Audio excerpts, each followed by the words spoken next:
Hi കൂട്ടുകാരെ, പുതിയൊരു വീഡിയോയിലേക്ക് എല്ലാവർക്കും സ്വാഗതം. അങ്ങനെ ശ്രുതി അശ്വിനോട് പറയുന്നുണ്ടല്ലോ, ആചാരപ്രകാരം തന്നെയുള്ള കല്യാണം എനിക്ക് നടത്തണമെന്ന് പറയുന്നത് കൊണ്ട് തന്നെ ശ്രുതിയെ വീട്ടിൽ കൊണ്ടാക്കുകയും പിന്നീട് ശ്രുതിയുടെ ആ പ്രകാരമുള്ള ആ ചടങ്ങുകളെല്ലാം ചെയ്യുന്നുണ്ടല്ലോ, പെണ്ണ് കാണലും ഒക്കെ നടത്തുന്നുണ്ട് കേട്ടോ. അങ്ങനെ ശ്രുതിയുടെ വിവാഹം ഉറപ്പിക്കുകയാണ്. വിവാഹത്തിൻ്റെ ആ സമയമാവുമ്പോൾ തനിക്ക് എത്ര എതിർത്തിട്ടും തന്നെ കൊണ്ട് ഈ കല്യാണം മുടക്കാൻ കഴിയുന്നില്ലെന്ന് അശ്വിൻ്റെ മുത്തശ്ശി മനസ്സിലാക്കാൻ കേട്ടോ. അങ്ങനെ അശ്വിൻ്റെ മുത്തശ്ശി ഇനി അശ്വിനോട് ആ രഹസ്യം മറച്ചു വെക്കുന്നതിൽ അർത്ഥമില്ല, അതുകൊണ്ട് തന്നെ താൻ ആ രഹസ്യം തുറന്നു പറയണമെന്നുള്ള ആ നിലപാട് എടുക്കുന്നുണ്ട് കേട്ടോ. അങ്ങനെ അശ്വിനും ശ്രുതിയും ഒരുപാട് പ്രണയത്തിലാവാണ്. തനിക്ക് എല്ലാവരും അറിയുന്നത് പോലെ ഒരു കതിർമണ്ഡപത്തിൽ ഇരുന്ന് തൻ്റെ കഴുത്തിൽ അശ്വിന് താലി കെട്ടുന്ന ആ രംഗത്തെക്കുറിച്ചൊക്കെ ശ്രുതി ഒരുപാട് സ്വപ്നങ്ങൾ കണ്ടിട്ടുണ്ടാവും കേട്ടോ. അതുപോലെ തന്നെ അശ്വിനും. അങ്ങനെ അവർക്ക് ഇടയിൽ നല്ലൊരു സ്വപ്നം തന്നെ പൂവണിയുമ്പോഴാണ് ഒരു ദിവസം മുത്തശ്ശി വന്ന് പറയുന്നത്, മോനെ, നിന്നോട് കുറച്ച് കാര്യങ്ങൾ പറയാനുണ്ട്, എനിക്കൊന്നും കേൾക്കണ്ട, നിങ്ങളുടെ കാര്യം. ഏത് സമയം ശ്രുതിയെ ഇങ്ങനെ ഓരോ കുറ്റപ്പെടുത്തുന്ന സംസാരമായതുകൊണ്ട് തന്നെ ആ മുത്തശ്ശിയെ ഇഷ്ടമല്ല കേട്ടോ അശ്വിന്. അതുമാത്രമല്ല, തൻ്റെ അച്ഛനും അമ്മയും അന്ന് താൻ ഇങ്ങനെയൊക്കെ സംഭവിച്ചപ്പോൾ അവർക്കിടയിലുള്ള ആ രഹസ്യമാണ് ഇനി മുത്തശ്ശിയെ വെളിപ്പെടുത്താൻ പോകുന്നത് കേട്ടോ. അപ്പോൾ അതുകൊണ്ട് തന്നെ ആ സമയം തന്നെയും തൻ്റെ അനിയത്തിയെ ഒറ്റക്കാക്കി പോയ ആ മുത്തശ്ശിയെ തനിക്ക് വലിയ ഇഷ്ടമൊന്നും അശ്വിൻ്റെ ഉള്ളിലില്ല കേട്ടോ. അങ്ങനെ അശ്വിൻ പറയണേ, നിങ്ങളുടെ സംസാരമൊന്നും കേൾക്കണ്ട എന്ന് പറയുമ്പോൾ, ഇതിനീ കേൾക്കണം, നിൻ്റെ ജീവിതം, നിൻ്റെ ഈ പറയുന്ന ചേച്ചിയുടെയും ജീവിതം ഇന്ന് ഈ അവസ്ഥയിലാക്കിയതിനുള്ള കാരണക്കാരി ആരാണെന്നറിയോ? ആ വ്യക്തിയെ നീ ഇനിയെങ്കിലും മനസ്സിലാക്കണമെന്ന് പറയട്ടെ. ആ സമയം അശ്വിൻ പറയാണ്, കഴിഞ്ഞ കഥകൾ കേൾക്കാൻ എനിക്ക് താല്പര്യമില്ല മുത്തശ്ശി, ദയവ് ചെയ്ത് നിങ്ങൾ എന്നെ വിളിക്കരുതെന്ന് പറയണേട്ടോ. ഇതേ സമയം അതൊന്നും പറഞ്ഞാൽ പറ്റത്തില്ല, എനിക്ക് നിന്നോട് ഇക്കാര്യങ്ങൾ തുറന്ന് പറഞ്ഞേ പറ്റത്തുള്ളൂ, അതുകൊണ്ട് നമുക്ക് പുറത്തു പോകാമെന്ന് പറഞ്ഞ് അവർ മാറി നിന്നിട്ട് സംസാരിക്കുന്നുണ്ട് കേട്ടോ. എന്നാൽ ഈ സമയം കതിർമണ്ഡപത്തിലോട്ടുള്ള കാര്യങ്ങളൊക്കെ തയ്യാറാക്കി നിർത്തിയിരിക്കുകയായിരിക്കും. അശ്വിൻ്റെ വിവാഹ തലേന്നായിട്ടാണ് ഈ സത്യങ്ങൾ തുറന്നു പറയുന്നത് കേട്ടോ. അങ്ങനെ അശ്വിനോട് പറയാണ്, നിനക്ക് നിൻ്റെ അച്ഛനും അമ്മയും നഷ്ടപ്പെടാനുള്ള കാരണക്കാരി ആരാണെന്നറിയോ? ആ വ്യക്തിയെ നീ ഇന്നേ വരെ കണ്ടിട്ടുണ്ടോ എന്നൊക്കെ ഇങ്ങനെ ചോദിക്കുകയാണ് കേട്ടോ. ഇതേ സമയം അശ്വിന് ആ കഴിഞ്ഞ കഥകളിലോട്ട് അശ്വിൻ ഇങ്ങനെ കടന്നു പോവുകയാണ് കേട്ടോ. തൻ്റെ ആ വിവാഹത്തിൻ്റെ അന്ന് തൻ്റെ അമ്മ ഓടിപ്പോകുന്ന തൻ്റെ അമ്മ തീക്കൊളുത്തുന്ന ആ രംഗവും തൻ്റെ അച്ഛൻ ഒരു പെണ്ണിൻ്റെ കൈ പിടിച്ച് പോകുന്ന ആ രംഗമൊക്കെ ഇങ്ങനെ മനസ്സിലൂടെ കടന്നു പോകുമ്പോൾ അശ്വിനിങ്ങനെ ദേഷ്യം വരാനായിട്ട്. അപ്പോൾ അശ്വിൻ ഇങ്ങനെ ചിന്തിക്കുന്നുണ്ട്, എന്തിനാണ് നിങ്ങളിപ്പോൾ ഈ സമയം എന്നോട് ഇക്കാര്യങ്ങൾ വെളിപ്പെടുത്തിയതെന്ന് പറയുമ്പോൾ ഉടൻ തന്നെ, അതെ, നീ ആ സത്യം അറിയണം, നിൻ്റെ പെണ്ണ്, നീ കല്യാണം കഴിക്കാൻ പോകുന്ന ആ പെണ്ണുണ്ടല്ലോ, അത് നിൻ്റെ അമ്മയുടെ ജീവൻ എടുത്തവളുടെ മകനാണ് എന്ന് പറയട്ടെ, ജീവൻ എടുത്തവളുടെ മകളാണെന്ന് പറയട്ടെ. എന്താ നിങ്ങൾ പറയുന്നത്? നിന്റെ അമ്മ മരിക്കാനുള്ള കാരണം വേറൊരു പെണ്ണിൻ്റെ കൂടെ നിന്റെ അച്ഛൻ പോയതിലല്ലേ നിന്റെ അമ്മ മരിച്ചത്? മുത്തശ്ശി, ഞാൻ പറഞ്ഞല്ലോ, എനിക്ക് കഥകൾ നിങ്ങൾ റിപ്പീറ്റ് ചെയ്യേണ്ട, കഥകൾ റിപ്പീറ്റ് ചെയ്യുന്നില്ല. പക്ഷെ ആ പെണ്ണ് ഇന്നേ വരെ നീ ആരാണെന്ന് കണ്ടിട്ടില്ലല്ലോ, അതാണ് ശ്രുതിയുടെ അമ്മ എന്ന് പറയുന്നിട്ട്. ഇത് കേൾക്കുന്ന അശ്വിൻ അങ്ങ് ദേഷ്യപ്പെടണം. മുത്തശ്ശി, ശ്രുതിയോട് നിങ്ങൾക്ക് വിരോധമുണ്ടെന്ന് എനിക്കറിയാം, പക്ഷേ ഇത്രയും വലിയ ദേഷ്യം നിങ്ങൾക്ക് അവളോട് വേണ്ട, വെറുതെ വാൽ തോന്നിയത് വിളിച്ചു പറയല്ലേ എന്ന് പറഞ്ഞ ഉടൻ തന്നെ മുത്തശ്ശി പറയാണ്, ഒരിക്കലും വാൽ തോന്നിയത് വിളിച്ചു പറയേണ്ട ആവശ്യമുണ്ട് എനിക്കില്ല, കഥകളെല്ലാം അറിഞ്ഞിട്ടാണ് ഞാൻ നിന്റെ വിവാഹം മുടക്കാൻ ആശ്രമത്തിലോട്ട് ഇങ്ങോട്ട് വന്നത്.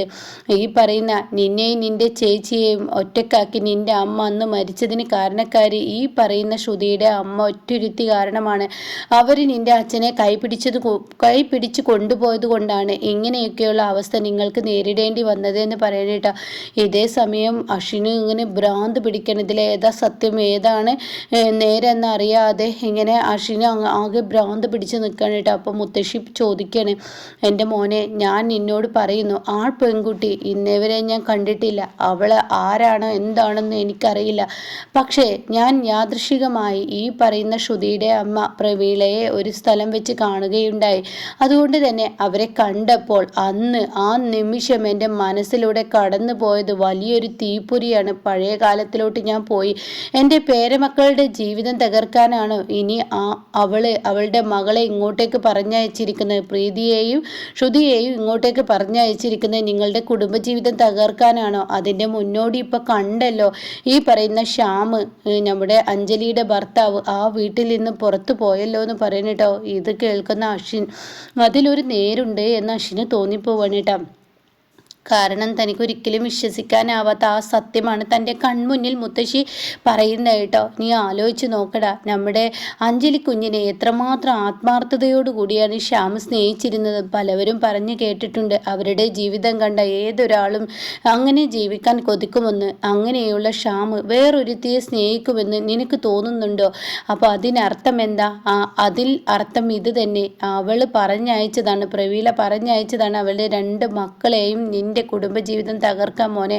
അങ്ങനെയുള്ള ഒരുത്തിയുടെ കഴുത്തിൽ നിനക്ക് താലി കെട്ടണോ? നീ തന്നെ ചിന്തിച്ചു നോക്ക്. ഇപ്പം നിന്റെ വിവാഹം കഴിഞ്ഞിട്ടില്ല. ശ്രുതിയെ പോലെ ഒരു വൃത്തികെട്ട പെണ്ണിനെ നീ കല്യാണം കഴിക്കരുത്. അത് കേൾക്കുന്ന അശ്വിൻ്റെ കൈ മടങ്ങി വരികയാണ് കേട്ടോ. ശ്രുതി ഒരിക്കലും ഒരു വൃത്തികെട്ട പെണ്ണല്ല എന്ന് അശ്വിൻ അപ്പം തന്നെ പറയൂ കേട്ടോ. മുത്തശ്ശി അങ്ങനെ സംസാരിക്കരുത്. ശ്രുതി അത്ര വൃത്തികെട്ട പെണ്ണല്ല. ശ്രുതി നല്ലൊരു മനസ്സിനുടമയാണ്. ശ്രുതി നല്ല മനസ്സിനുടമയായിരിക്കും, പക്ഷെ അവളുടെ അമ്മയുടെ വാക്കുകൾക്ക് അവൾ മൂല്യം കൊടുക്കും. അവളുടെ അമ്മയുടെ വാക്ക് പ്രകാരമാണ് അവൾ ഇതൊക്കെ ചെയ്യുന്നത്.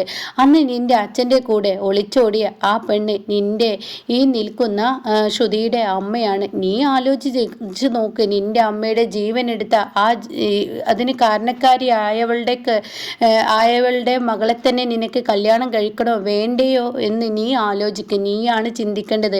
എനിക്ക് പറയാനുള്ളത് പറഞ്ഞു. ഇനി ഈ രഹസ്യം മറച്ചു വെച്ച് നീ അവളുടെ കഴുത്തിൽ താലി കെട്ടിക്കഴിഞ്ഞാൽ നാളെ നിനക്കൊരു കുഞ്ഞായതിനു ശേഷമാണ് പ്രവീണയാണ് നിന്റെ അമ്മയുടെ ജീവൻ എടുക്കാനുള്ള കാരണക്കാരി എന്നുള്ള സത്യം നീ അറിഞ്ഞു കഴിഞ്ഞാൽ ആ കുഞ്ഞിനെ പോലും അത് ബാധിക്കും. ഇപ്പോഴാവുമ്പോൾ നിനക്ക് ഉത്തരവാദിത്തങ്ങളൊന്നും തന്നെ ഇല്ല. അവളുടെ കഴുത്തിൽ താലി പോലും കെട്ടിയിട്ടില്ല. പ്രണയം എന്ന വാക്ക് മാത്രമേ ഉള്ളൂ. ആ പ്രണയത്തിൽ അതങ്ങ് മറന്നു പോവാനേ ഉള്ളൂ. നിനക്കും അവൾക്കും അത് മറക്കാം. അതുകൊണ്ട് എൻ്റെ കുഞ്ഞാ, നീ പറയുന്നത് കേൾക്ക്. ഈ മുത്തശ്ശിയുടെ വാക്കുകൾക്ക് നീ ഇനി മൂല്യം നൽകണം. നമ്മുടെ കുടുംബം തകർത്ത നീ എൻ്റെ മകളെ കൊണ്ടുപോയവളെ തന്നെ നിനക്ക് വേണോ? എൻ്റെ മരുമകളെ കൊണ്ടുപോയ ആ ഒരു ജീവനെടുത്തവളെ തന്നെ നിനക്ക് വേണോ? നീ ഒന്ന് ചിന്തിച്ചു നോക്കുക എന്നൊക്കെ അങ്ങനെ പറയണം കേട്ടോ. ഇതേ സമയം ഒന്നും അറിയാതെ കതിർ മണ്ഡപത്തിൽ ഇരിക്കുകയാണ് ശ്രുതി. ആരും തന്നെ കതിർ മണ്ഡപത്തിലോട്ട് എല്ലാവരും ഇങ്ങനെ ടെൻഷനോട് കൂടി നിൽക്കുകയാണ്. കാരണം അശ്വിൻ വരുന്നില്ല. അശ്വിൻ ഇപ്പോൾ വരും, സമയം ആവുന്നു, മുഹൂർത്തമാവുന്നു. അപ്പോഴൊന്നും അശ്വിനെ കാണാനില്ല. അപ്പോഴാണ് മുത്തശ്ശി അങ്ങോട്ടേക്ക് കടന്നു വരുന്നത്. എന്നിട്ട് മുത്തശ്ശി പറയാണ്, നീ വെറുതെ കതിർ മണ്ഡപത്തിൽ ഇരിക്കാൻ നിൽക്കണ്ട. നിന്റെ വിവാഹം എന്തായാലും ഇവിടെ നടക്കില്ല. അശ്വിൻ വരില്ല എന്ന സത്യം മുത്തശ്ശി വെളിപ്പെടുത്തണം കേട്ടോ. ഈ സമയം അശ്വിൻ്റെ ഉള്ളിലൂടെ കടന്നു പോവാൻ ശ്രുതി കൊടുത്ത ആ സ്നേഹ നിമിഷങ്ങൾ കേട്ടോ. താൻ ഇങ്ങനെ ബാക്കിലോട്ട് ചിന്തിച്ച് നോക്കുമ്പോൾ പ്രാണനെ പോലെയാണ് ശ്രുതി തന്നെ സ്നേഹിച്ചത് എന്നിങ്ങനെ അശ്വിന് മനസ്സിലാവാണ്.